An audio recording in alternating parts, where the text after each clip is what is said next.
Mesdames et Messieurs les gouverneurs, Mesdames et Messieurs les ministres, Monsieur le Président du groupe de la Banque africaine de développement, Mesdames et Messieurs les membres du conseil d'administration, Mesdames et Messieurs,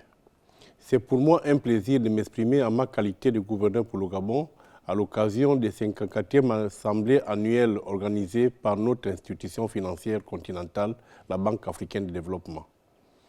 Je tiens avant tout à remercier les autorités de la République de Guinée équatoriale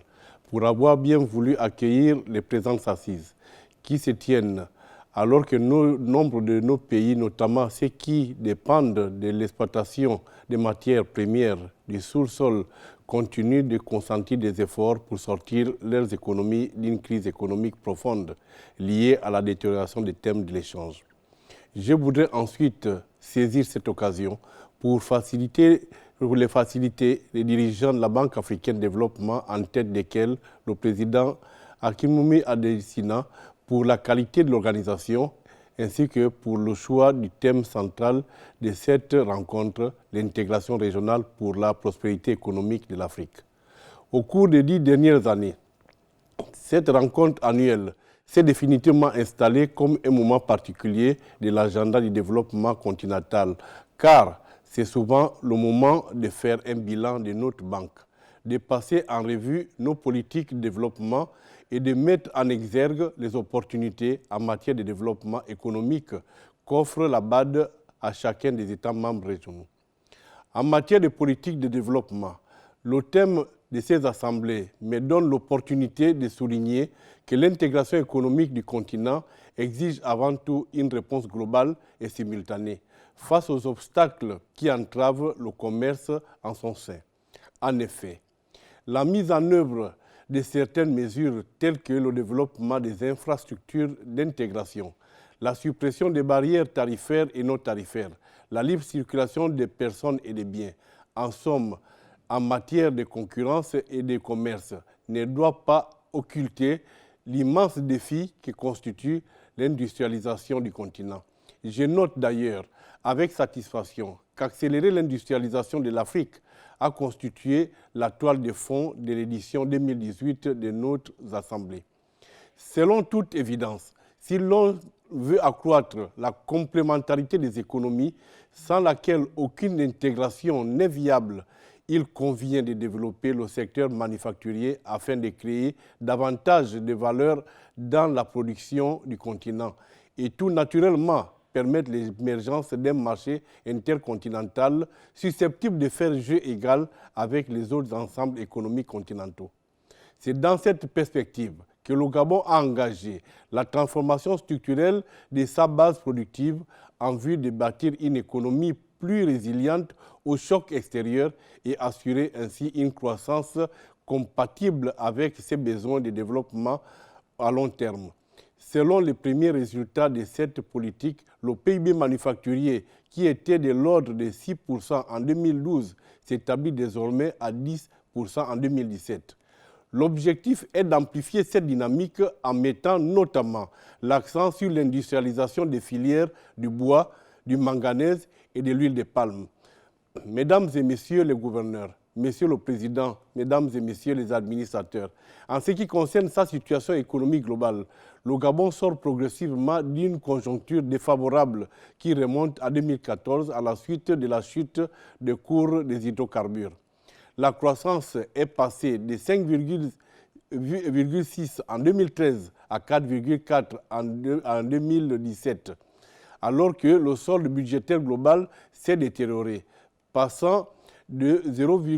plus 0,2% du PIB en 2013 à moins 1,4 en 2014 et à moins 6,6 en 2016. En réponse, le Gabon a amorcé aux côtés des autres pays de la CEMAC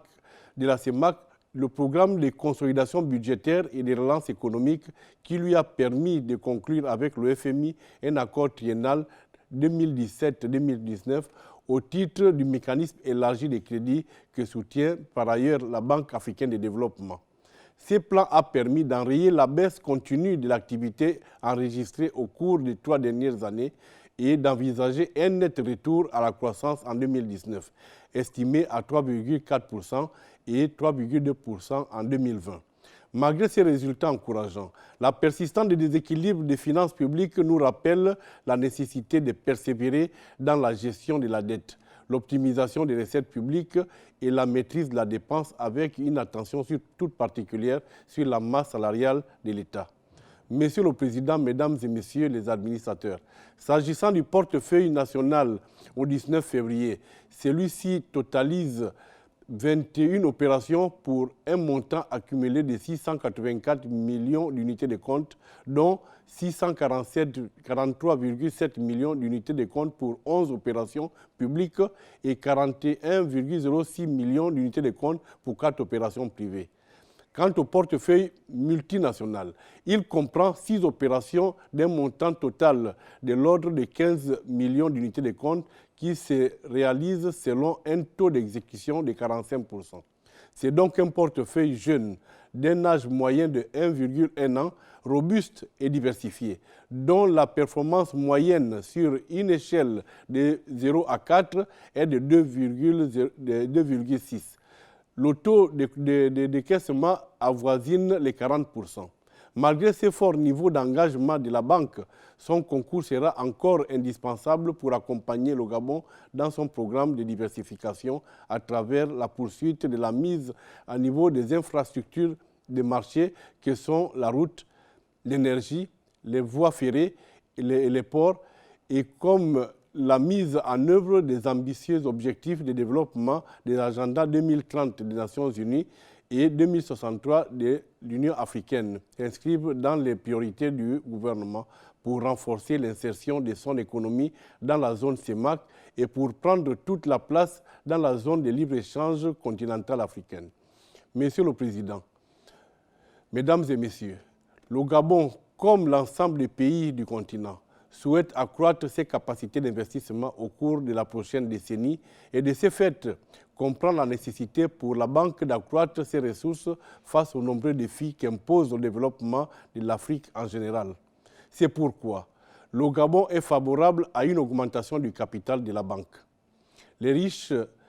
échanges que nous avons eus à Rome puis à Washington sur cette question et les transformations engagées par le directoire de la banque pour répondre aux préoccupations légitimes des uns et des autres sont autant de progrès qui devraient permettre un large soutien à cette augmentation de capital et le renforcement à terme de ses capacités d'intervention et de ses avantages comparatifs en tant qu'organisme multilatéral de développement.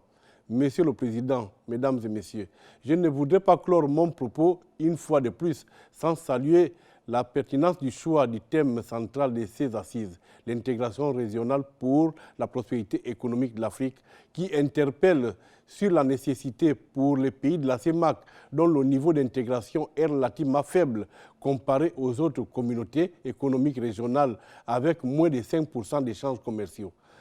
Notre sous-région doit redoubler d'efforts pour renforcer l'intégration de ces économies par la mise en œuvre de politiques industrielles ambitieuses intégrées. Le Gabon jouera pleinement son rôle pour concrétiser ces vastes chantiers en contribuant à la mise en œuvre des transformations économiques nécessaires pour que l'Afrique devienne un ensemble économique viable et cohérent. Je vous remercie.